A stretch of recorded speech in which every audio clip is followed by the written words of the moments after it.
अहंकार हमें कहीं का नहीं छोड़ता।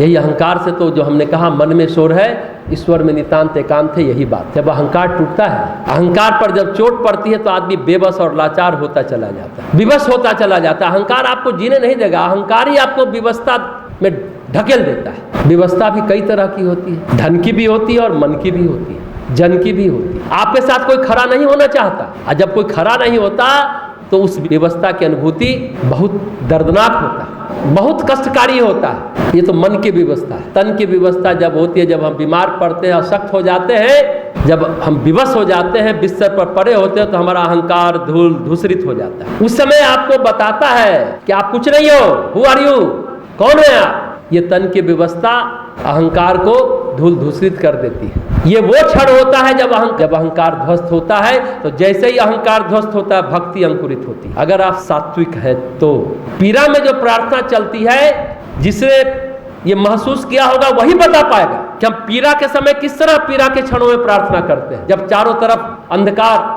है, दूर दूर तक कोई रोशनी नहीं है, उसी समय प्रार्थना भक्ति का मार्ग बन जाता है। जब आप सतो, पूज्य गुरुदेव कहे ना, पीरा जितनी गहरी है अगर हम सात्विक है तो प्रार्थना उतनी सघन होगी। आप पीरा जितनी गहरी है अगर हम नकारात्मक है, तमोगुण से घिरे पड़े हैं, तो विद्रोह उतना सघन हो जाएगा। अगर सात्विक है, अहंकार ध्वस्त हुआ, भक्ति का अंकुरण हुआ, मन शांत और तन स्थिर होता चला जाएगा, शैलपुत्री का अनुदान वरदान मिलता चला जाएगा।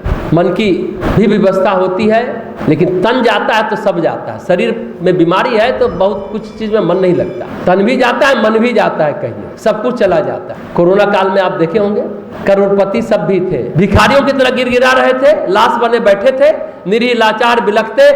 देखने पर उस समय विवशता समझ में आती है लोगों की। हम विवश न बने, बेबस न बने, लाचार न बने।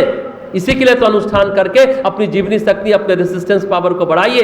ये शक्ति साधना है, 9 दिनों तक शक्ति का अर्जन करेंगे, लेकिन शक्ति को अर्जित करना, फिर उसको अंदर स्थिर रखना। नवमी 1 तारीख को है, नवमी के दिन तक हमें साधना के संयम नियम और संकल्प का पालन करना है। 10वीं तो दूर, 9वीं को ही हम लोग शुरू हो जाते हैं, ये खाएंगे वो खाएंगे, पहले से प्लानिंग चलने लगता है, तो कुछ नहीं होगा, कोई फायदा नहीं। वो लगातार नवरात्रि करना ये अभ्यास है कि हम मन को स्थिर करें, व्यवस्थित करें, मर्यादित करें, संतुलित करें। जब बड़े बड़े घर, बड़े बड़े महल, बड़ी बड़ी गाड़ी, रुपयों का ढेर काम नहीं आता, बीमारी के समय जो कोरोना काल में हुआ था, तो वह असमर्थता उस क्षण जो होती है उसको शब्दों में बयान करना बहुत कठिन है, असंभव है।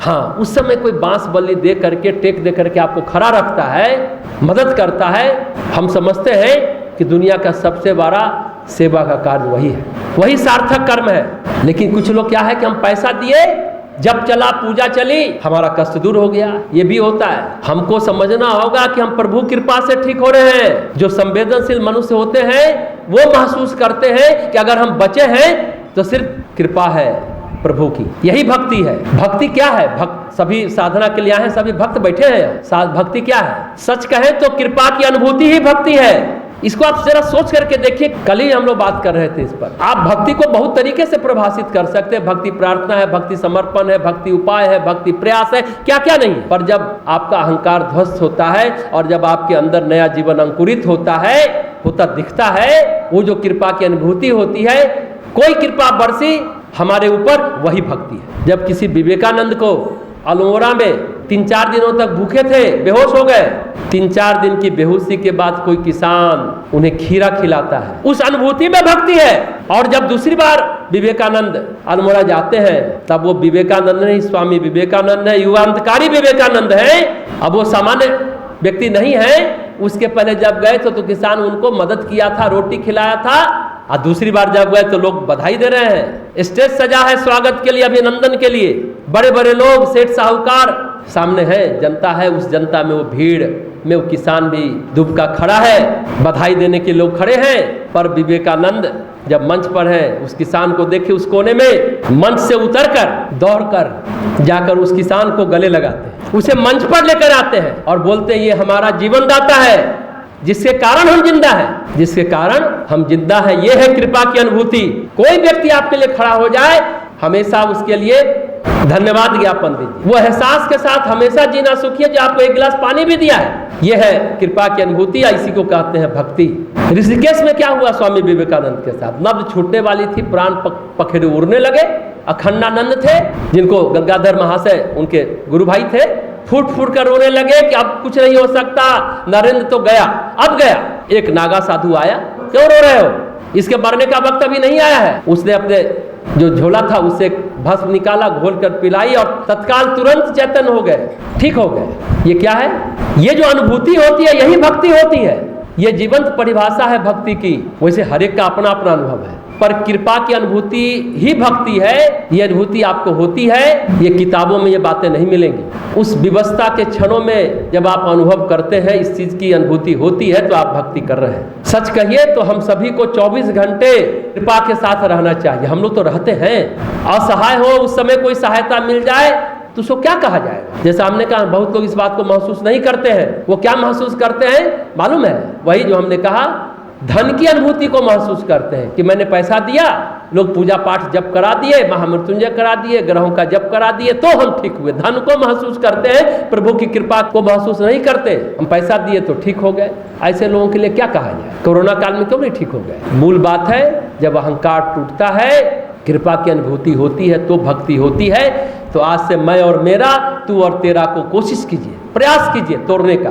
किसी ने आपको कभी कुछ आपके साथ अच्छा किया है, सहायता की है, मदद किया है, हमेशा याद रखिए और उसको धन्यवाद देते रहिए। कोई जरूरी नहीं कि आप उससे मिले, मन ही मन ईश्वर से धन्यवाद दीजिए। कहते हैं दूसरों का दुखड़ा दूर करने वाले तेरे दुख दूर करेंगे राम। किए जा तू जग में भलाई का काम, तेरे दुख दूर करेंगे राम। इस भाव से हमें सेवा करनी चाहिए, इस भाव से हमें जीवन जीना चाहिए। ये बहुत गहरी बात है। पूज्य गुरुदेव यही बात तो कहते हैं, यही बात उन्होंने कहा है कि दूर जब उनसे हम होते हैं, गुरु से दूर होते हैं, प्रभु से दूर होते हैं, भ्रम में खो जाते हैं। जो उन्हें पकड़े रहते हैं, गुरु को पकड़े रहते हैं, प्रभु को पकड़े रहते हैं, वो भव से पार हो जाते। यही अहंकार रूपी पत्थर के नीचे जो जीवन का मर्म दबा रह जाता है, वो पत्थर हट जाता है। बस आवश्यकता है प्रभु का संस्पर्श हो, उस चेतना से हम जुड़े। धन्य है यह जिंदगी हमारी, नाथ पाकर सहारा तुम्हारा। सचमुच गुरुदेव नहीं होते तो हम लोग किसका साथ पा पाते? कैसे इतनी समझ विकसित हो पाती?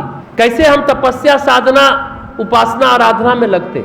हम उनके द्वार पर खड़े हैं, बस ये जीवन हम उनको समर्पित कर दें।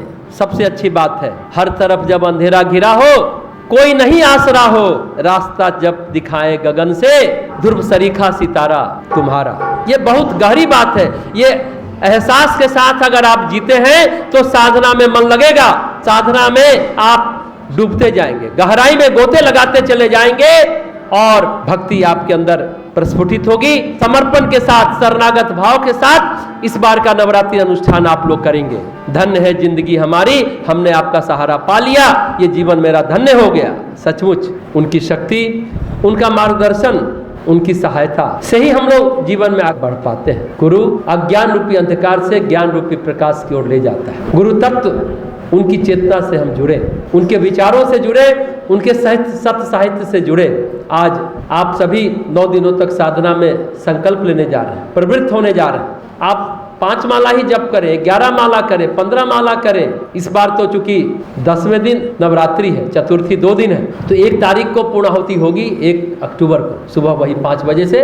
तो इन 9 दिनों में हम कैसे अपने जीवन को व्यवस्थित, सुगठित करें, मर्यादित करें, संतुलित करें, इसके लिए साधना के लिए परम पूज्य गुरुदेव का साहित्य जरूर खरीदिए। प्रतिदिन 1 पन्ना जरूर पढ़िए, नीचे किताब होगा, आप जरूर एक किताब लेकर के जाइए। अनुष्ठान काल में आप जप कीजिए, साथ में पढ़िए, तब बात बनती चली जाएगी। इस बात को भली भांति समझेंगे। जैसा हमने कहा